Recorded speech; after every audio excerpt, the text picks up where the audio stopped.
Welcome, ladies and gentlemen. It gives me great pleasure to introduce to you the Executive Director of the American Guild of Organists, James E. Thomashour, CAE. Thank you very much, Elizabeth. It's great to be with all of you. Congratulations to the top 100 who have made it in. I'm sorry we're apparently not able to get everybody else in yet, but we're working on that. And the session is being recorded, so we hope that they'll be able to watch the whole thing at a later time. And we regret very much that we had a little technical surprise this evening or late afternoon, as the case may be, but we'll get that fixed. Great to have you here for the third annual AGO Leadership Conference. You all, well, maybe not all of you, but many of you may have attended the first two conferences that were in Southern California at the Bellamar. And these leadership conferences were made possible by some very generous AGO members who made very generous bequests, remembered the will in their estate plans, and that made it possible for us to do these. And in addition, it was a result in part of our strategic planning process, which said we need to do leadership conferences. And so we followed our strategic plan, and that's why we're doing these, because the plan said to do them, and we're working the plan. You know what they say? Plan your work, work your plan. We're working our plan. So it's great to have you all here. I have a number of housekeeping things to tell you. I have so much to tell you, but we have a big agenda, and I'm just not going to take the time to do it. Suffice to say, the Guild is doing a lot of fantastic things. New publications are coming out. We have many programs, we have many initiatives, many pokers in the fire, but you'll gradually hear all about those in due course. This is a leadership conference after all. So leaders need to lead, leaders need to know what's going on. You need to be ahead of the game. And be on the lookout, please, for example, for a February 1st webinar to know your value about a brand new publication that we have just issued that replaces guidelines and other things that we are no longer able to publish due to the FDA. Let's see, some other things to talk about. We have only 2 recorded sessions, I believe, in this whole 4.5 hours of meeting time over 3 days, 7:30 to 9 each day, Eastern time. So one of the recorded sessions is brief, and it's tonight. And our speaker will be talking about the genesis of all things. And then we have another one from one of our regional counselors later in the program, but everything else is going to be live. And with my deep thanks to all of you who have made it in, my apologies to those who will hear this later and who are not in yet. Please come back tomorrow and Tuesday. We will have this absolutely fixed, and we'll look forward to seeing you then. Everybody come back tomorrow and Tuesday. And now it gives me pleasure to turn the proceedings over to our Director of Member Engagement and Chapter Development, Elizabeth George. Hello, thank you, James. So I first and foremost just want to thank you for not only showing up tonight, but for showing up over the last 12 months. None of us could have anticipated what has happened. And I want to thank all of you for all of the many ways that you tried and are continuing to try to stay connected to your members. That's what tonight is all about, connectivity. You know, when I think of doing my job and being successful, I know that I wouldn't be if I didn't talk daily and collaborate with Molly Davey, our membership coordinator, and Leah Sevekin, our chapter relations manager. We succeed because we work together. I often talk, probably several times a week, with Eric Burke, our executive assistant. We phone each other and talk about, what if? Have you thought about this? What do you think about doing that? And then, of course, having the privilege of meeting with James Thomashour, who has been a wonderful mentor to me, has helped me do my job better. So collectively, everybody has an opportunity to succeed. And I have to tell you, when I first interviewed with James, I said, I've looked on the website and I see all these volunteers in leadership positions. I've never seen so many volunteers in my entire life in an association. And he explained to me what everyone did. And once I started, I had the wonderful opportunity to meet with our national council. And I feel so blessed to be working with our dream team led by Michael Bedford. and our officers and our counselors. It's been so wonderful to collaborate with you. And then during my first week, I got to speak with many of our regional counselors and the new ones that have joined this year. It's been wonderful to collaborate with you. You have mentored me. We have created together, and I look forward to working with you as well. And then finally, I said, district conveners, James, we've got 52 district conveners with boots on the ground. What are they doing? And he said, well, they're in geographic locations to help their chapters, to help the officers. And I said, that's great. What we're going to be doing is we're going to be expanding this role to provide our district conveners with more tools so that they can work closer with our chapters. So that just gives you a little bit of an idea of this incredible family that we have, all of the opportunities that we have to support each other. And last but not least, our chapter officers who have the opportunity to not only support their board and their officers and their volunteers and their members, but to support each other. So I'm just going to share a story with you. Many years ago, I was asked to facilitate a board retreat for the Belgian chapter of a very large international chapter structured organization. And I flew into Brussels and we rode in a car about 40 miles outside to a town called Mechelen. Now, I'm sure many of you have not heard of Mechelen. Mechelen is one of the asparagus capitals of the world. I'm sure you're going to want to remember that. Well, we had a wonderful first day of planning and looked forward to the second day of really putting some strategic plans in place. And at this beautiful inn, we sat down and had an 8-course dinner with, yes, at every course, we had asparagus. And there were about 15 of us at the table, and we opened a few bottles of wine. And along the way, I posed the question. I said, gosh, this is such a great bottle of wine. Would you enjoy it as well if you were sitting at home by yourself, pouring yourself a glass? Or is the experience of all of us being here sharing this wine, does it enhance it?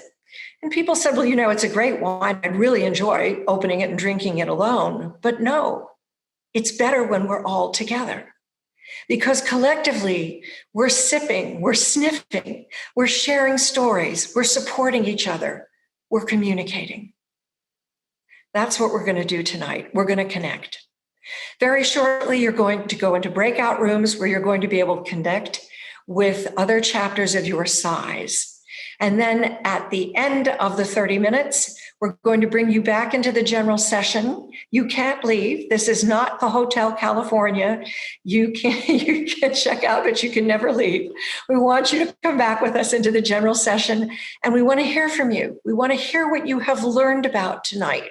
What's something new that someone shared? It's important that we hear from you and that others hear from you. This is how we're going to support each other and be successful. So thank you again for joining us.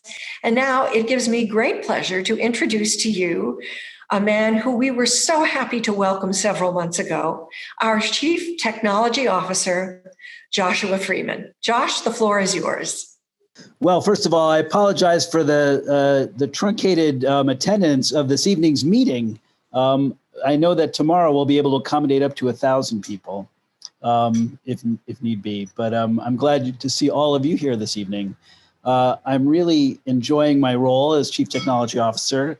It's a great team at the AGO, and we're putting a lot of things in place to sort of take real advantage of being a distributed workforce, working with a distributed membership.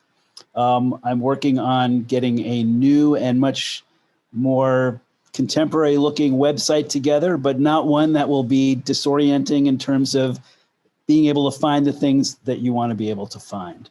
We're also working on a new association management system. We have a number of really great quality contenders in the pipeline for that. And basically, I'd like to say that a new website will be up within the next couple of quarters in this year. The AMS is going to take a little bit longer because it's a much larger project. But it's possible by the end of 2021, we could be launching a new the new AMS. If not then, not too soon into 2022. But these are the two main projects that are in progress, and I feel like they're going the way we would like them to go. My door is always open. I'm here to serve. If any of you ever have need of, you want to have a conversation about technology, or you're having trouble interacting with OnCard or the website or anything like that, just reach out, call, email. I'm putting my telephone number in the chat here, and it's very easy to get a hold of me just by calling the main offices. Thanks very much, Elizabeth. Back to you. Thank you. We are going to share a video because our wonderful new chaplain, Judy Fentress Williams, who many of you have not had the opportunity to meet, could not be with us. But we had a wonderful conversation a couple of weeks ago, and I really shared with her so many things about our chapter officers, the challenges that you faced. She is such a wonderful, dynamic lady. I feel so blessed that we have her as our chaplain. So, Josh, if you can start the video, I'm going to introduce Reverend Judy Fentress Williams. I'm so happy to be with all of you today as you begin your leadership conference with the theme Connect, Collaborate, and Create. I want to thank all of the leadership, the National Council, regional counselors, and those who oversee the 282 chapters of the American Guild of Organists. My name is Judy Fentress Williams, and I am so delighted to serve as your chaplain this year. As we think about our theme, Connect, Collaborate, and Create, I think about how the work of leadership depends so much on all of these things. And in particular, the ability to be creative, the ability to take what's given you and see something new in it. I'm reminded of the very first chapters of the Bible, the first creation story in Genesis that says, "In the beginning, when God created the heavens and the earth was formless and void, and darkness covered the face of the deep, as a wind of God swept over the face of the waters." Those first two verses give us the context for creation in the poem that is Genesis 1. In other words, before we get to hear God say, "Let there be light," and before God divides the day from the night and the light from the darkness, and before there was evening and morning in a series of 6 days that leads us to the Sabbath, before God creates an order and creates humanity, both male and female, in the image of God, and before we hear that everything that God made was good, we hear that in the beginning, when God created, the earth was formless and void. The Hebrew for these words, tohu vabohu, gets translated by Robert Alter as welter and waste. This sense then that there is this stuff, this primordial chaos from which God creates an ordered universe that is inhabitable. What I want us to think about here is whether we think of it as tohu vabohu, or welter and waste, or formless and void, there was something there when God began the work of creation. This concept in the ancient Near Eastern world of primordial chaos is sustained throughout the first 11 chapters of Genesis.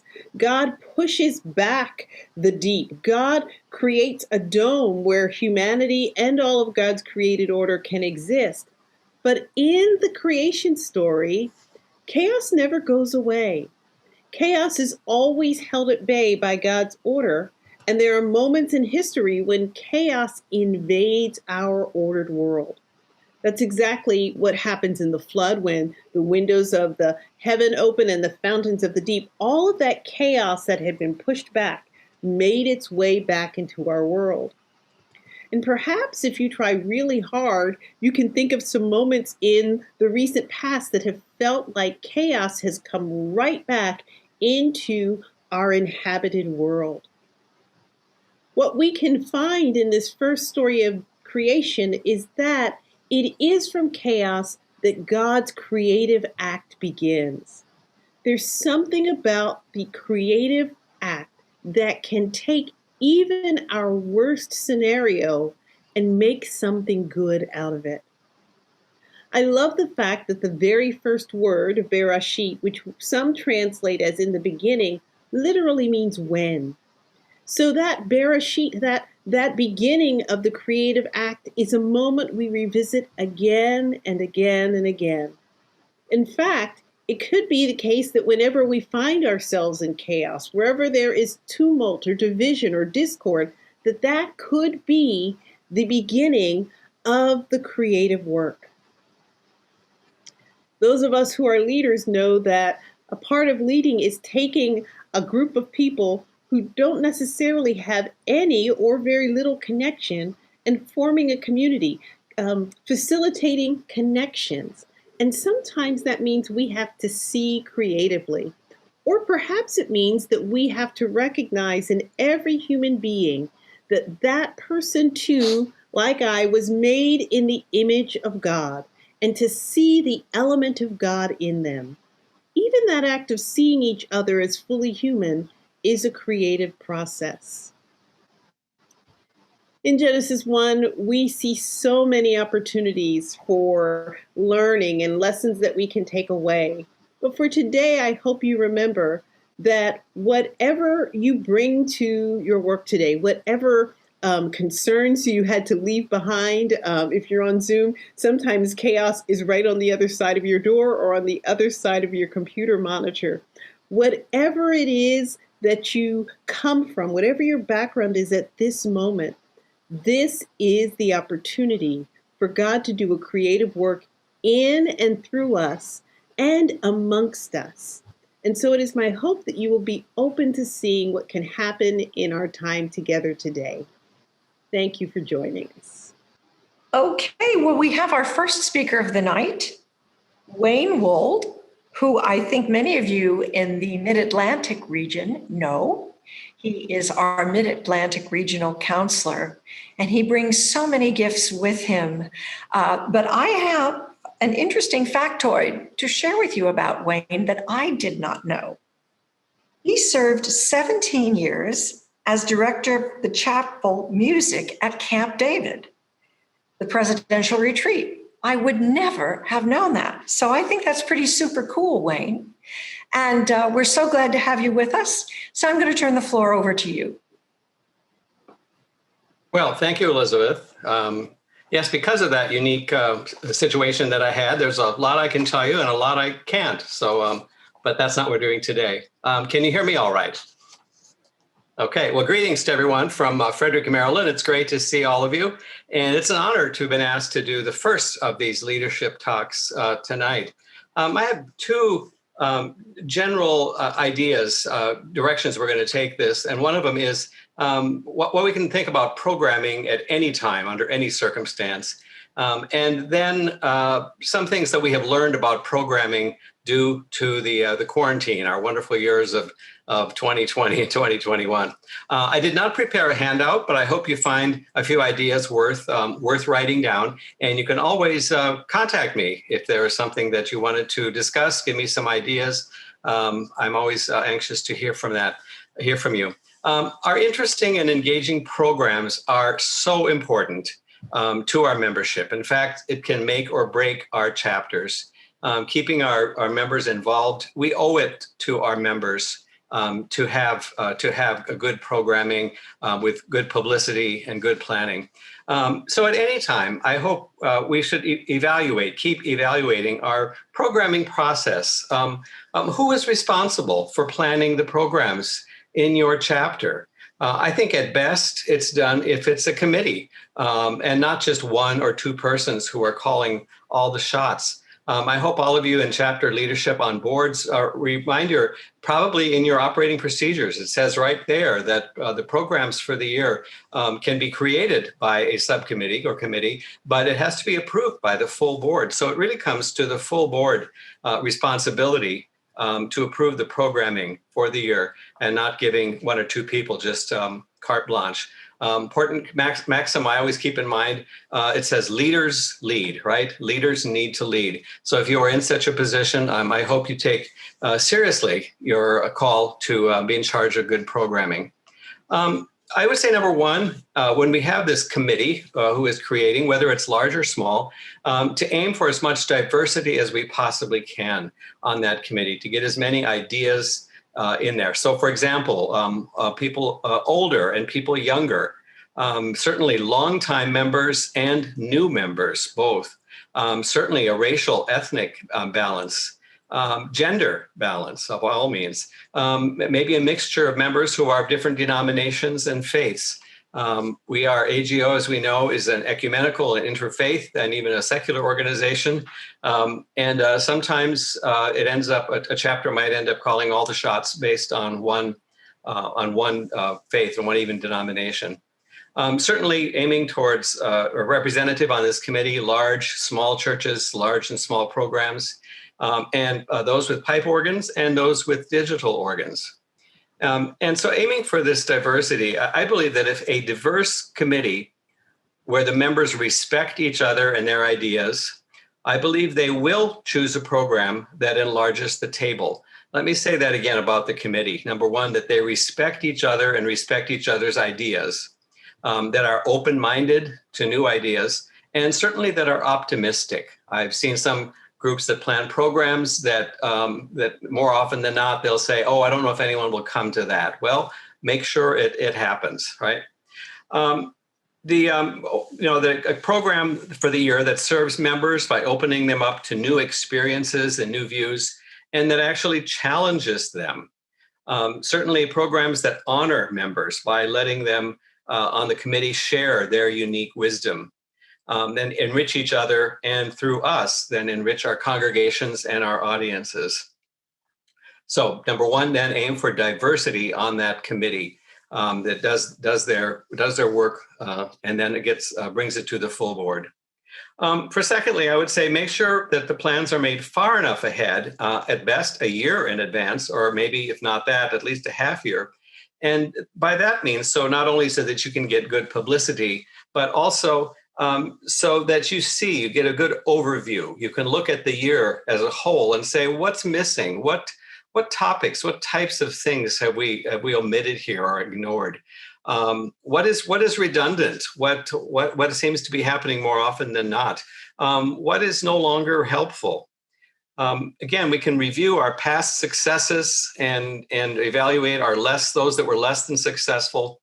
But I hope you resist just changing the dates and using the same plans from year to year, unless it is something that's become a very strong, helpful event each year. And even then, it can be revisioned each time. Differentiate between strong traditions that we want to retain and some of those worn out, lazy habits, and just let them fading away. So thirdly, I would say as we look at a full year's offerings, that overview that I talked about, check to see that it reflects the ideal that I mentioned there for the makeup of the committee. Does it represent old and young, and does it appeal to old and young? Not every single program, but the full year. Do we have something for everyone? Longtime members and new members. Do we have something that recognizes minorities among us, and gender balance, and denominations and faiths, and large and small programs, and pipe and digital? Does it reflect that ideal that we would have?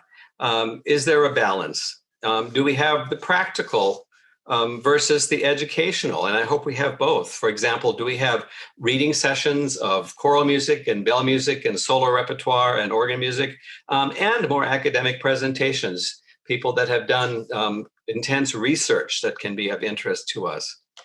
Do we look at people who are just beginning their skills and also advanced in repertoire? So yes, we want our social events, but perhaps not too many events that are just listed as socials. I find that these tend to feel rather exclusionary to newcomers. And sometimes newcomers might be one who has not been there for 40 years.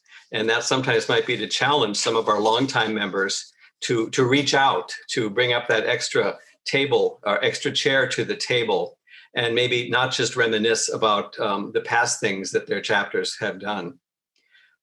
We know that programming some of it goes for us AGO types, things that interest us, but also to have a balance for what will attract the larger community. These things help promote the AGO, promote church music, promote organs to others. It really is a type of evangelizing for our world, church music and organs. And we know there are a lot of people out there that are not members of AGO, but who dearly might not even be musicians themselves, but who dearly love the instrument and our choral and organ programs and the like. So making sure that we have, not all of our programs in one year are just meant for our members, making sure we have things open to the public. And with that, bringing in guest artists can be something. Small chapters may not be able to do that every year, but maybe they can plan ahead and have a 2 or 3 year cycle to bring in guest artists. So I think these principles can guide us no matter what the circumstances are in a, let's say, an average year and in the year we've had, which is certainly far from average. I wanted to move on to things that we have learned about programming during this time of quarantine. It's been a challenge, I know, for all of us. Perhaps you have gained new skills at technology, and perhaps you were anxious to expand those opportunities and really embrace them. Or maybe you did so reluctantly because you knew you had to, and someone said, you need to do this now. These new skills, they need not be seen just as a stopgap or short-term measures. These things can continue, things that we have been able to do better. And we know, I hope many of you have done these, having some socializing via Zoom. And yes, that works. I have participated in several. And I know that we, AGO, we are a talkative bunch, right? We sometimes have wondered, what are we going to talk about? I've never seen any that has any lack of things to talk about. Many of you have done workshops by way of Zoom. I've led a couple of them myself. Again, it takes the right equipment and the right technology to do it, but we can do that. And we've had people participate in those or show up and listen and watch those and even have discussion that weren't able to leave their house. It was the first meeting that they'd been able to attend for a few years, perhaps. So looking at the benefits then of doing it this way. Many of us have been involved in virtual choirs, perhaps in our churches, but we can share these with each other. And not just churches, but a group made up of AGO members themselves that put together a virtual choir or instrumental ensemble. As you know, there have been full concerts, whether with one artist or multi-member recitals. These can receive a wider audience than our in-house programs, and the benefit, they can be viewed live or later and viewed over and over. Things that can only not happen when we have live ones. I'm a member of 3 different chapters. One is near where I live, one is near where my church is, and one is near the school where I teach. So I belong to 3 chapters, and one's small, one's medium, and one's large. So it's kind of an interesting bunch. I wanted to mention what one of my chapters that I belong to, the Winchester, Virginia one, major project that they took on for Advent, Christmas, Epiphany, not just for themselves, but for the whole community. They, like many of you, recorded music with video. They took it from many area churches, new modern ones and old historic ones, featuring a wide variety of music and organs and performance and visuals. And it gave all of us a chance to see what goes on behind those walls, buildings I've driven by dozens of times and never saw the inside. But it was a great project by the chapter, a gift to the chapter, but also to the community. Hundreds, and I believe maybe several hundreds, have viewed these. And that's the things that benefit not just the AGO chapter, but our whole world of church music. That's always a good thing. Another thing that we can do during this time of quarantine is to take advantage of the programming ideas. And there are even some pre-packaged programs that are available from the AGO. And these have grown in great numbers this past year, especially through the work of Elizabeth George, who's been instrumental in creating those, and many others. And there are many more to come that our members have done, and the national office has had a hand in creating. So keep those in mind for your programming. Don't skip over the chapter news in the American Organist magazine. Sometimes we look to see if our event was listed or our photo was in there, but read them, all of them, see what others are doing, saying, hey, that's a great idea. We could do that here. Even get in touch with some of the people who were doing those to get some more details about doing them. So by this means and other means, share your success stories for creative programming, especially those ideas that have worked for you in 2020, 2021. So to wrap this up, I would just say encourage you to lean into the opportunities of the quarantine and not lean back, thinking only of the limitations. I've heard many people, I guess I've thought this myself too, when will we get back to normal? And I wish we could be normal.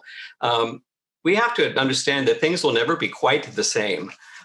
Just for example, now that we know what singing causes, all those things that burst through the air when we sing, we're always going to be a little leery of that, even when we have everyone inoculated. That we don't have to be. It's scary and sad, but it can also be an opportunity. Many things can be better than before. So what will normal be? So, for example, did your church, like mine, for the first time get live streaming equipment? I know we're planning to continue, even if we can pack the place again, because we've been reaching a wider congregation than ever before. Hundreds and hundreds more each week are taking advantage of that. Is it the same? Certainly not. We want all to be back together again. Same thing with our AGO chapter programs. We want to be back together again, singing for each other, playing for each other, applauding, being right there, conversing in our social hours. But again, we see how our field has been expanded and continue to expand. We have lots to share, to teach, to inspire, to give comfort, and to energize. So I'm hoping you'll use this time to reevaluate your past programming, making it even better for the future. So I wish you and your chapters well and happy program planning. Thank you. Thanks so much, Wayne. Such great information that I know many of you will want to continue talking about when you meet in your chapters by size and tomorrow in your officer positions.